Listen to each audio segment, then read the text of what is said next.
hello friends नमस्कार অসমৰ সকলো কৰ্মচাৰীৰ কাৰণে ভাল খবৰ আপোনালোকে ইয়াত দেখা পাইছে Assam government has announced special casual leave to all the state government employees of the state to spend their time with parents মাক দেউতাকৰ লগত সময় কটাবলৈ অসম চৰকাৰে ছুটিৰ ব্যৱস্থা কৰিছে আৰু এইটো নাম দিয়া হৈছে মাতৃ পিতৃ বন্দনা তলপিনে দেখুৱাই দিছো Assam government is pledged to allow the state government employee কোন এমপ্লয়ে এই ছুটি কিটা লাভ কৰিব মই স্ক্ৰিনত দেখুৱাই দিছো আপোনালোকে চাই লব ইয়াত আপোনালোকে দেখা পাইছে state government employees member of legislative assembly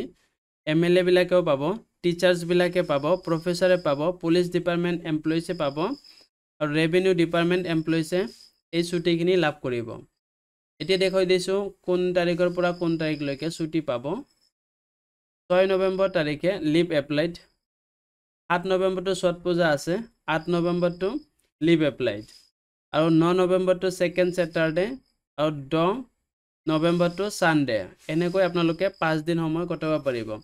আপোনালোকে ইয়াৰ কাৰণে আবেদন কৰিব লাগিব আবেদন কৰাৰ কাৰণে এই স্ক্ৰিনত থকা এই যেটো ওয়েবসাইট আছে মাতৃ পিতৃ বন্দনা এই ওয়েবসাইটত আপোনালোকে ভিজিট কৰি আবেদন কৰি লব পাৰিব আমাৰ মাননীয় মুখ্যমন্ত্ৰী মহোদয় এইটো কথা ঘোষণা কৰিছে আপোনালোকে চাই লওক পিতৃ মাতৃ বন্দনা কাৰ্যসূচীৰে 6 আৰু 8 নৱেম্বৰত আমি পুনৰ এবাৰ চৰকাৰী কৰ্মচাৰী সকলক পিতৃ মাতৃৰ লগত 5টা দিন কটোৱাৰ বাবে সুযোগ আৰু আমি সুবিধা প্ৰদান কৰিম অসমৰ বেচৰকাৰী খণ্ডৰ স্বত্বাধিকাৰ সকলকো মই আহ্বান জনাম যে আপোনালোকেও আপোনালোকৰ প্ৰতিষ্ঠানত কাম কৰা প্ৰতিজন কৰ্মচাৰীক 6 7 8 9 10 শুক্ৰ শনি ৰবি বুধ বৃহস্পতি এই 5টা দিন আপোনালোকে ছুটি দিবৰ বাবে চেষ্টা কৰক যাতে আমি সকলোৱে মিলি পিতৃ মাতৃৰ ওচৰলৈ পুনৰ উভতি যাব পাৰো শ্ৰদ্ধাৰ ৰাইজ আমাৰ চৰকাৰে এজন চৰকাৰী কৰ্মচাৰীৰ মৃত্যু হলে তেওঁক অৱসৰলৈকে আমি পেনশনৰ ব্যৱস্থা কৰো